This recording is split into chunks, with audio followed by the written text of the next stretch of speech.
Chodavaram గౌరపట్నం junction వద్ద కారులో తరలిస్తున్న 275 కేజీల గంజాయిని పోలీసులు స్వాధీనం చేసుకున్నారు.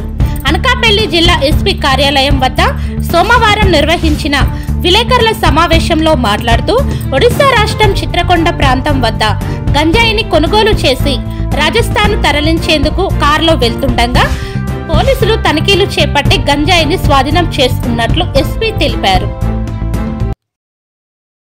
మనం డైనామిక్ గానే చెక్ చేసుకుంటున్నాం. సో గతంలోనే ఏమైంది, మనం గట్టిగానే చెక్ చేసుకుంటున్నాము కాబట్టి వాళ్ళు ఆల్టర్నేటివ్ రూట్స్ కూడా ఎక్కువగానే వాడుకుంటున్నారు.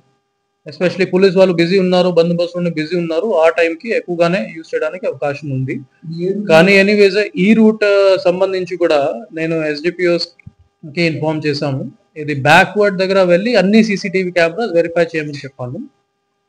మన చెక్ పోస్ట్ నుంచి వెళ్ళింది లేకపోతే ఆల్టర్నేటివ్ రూట్ నుంచి వచ్చింది, దాని మీద కూడా మనం ఇన్వెస్టిగేషన్ చేసుకుంటాం.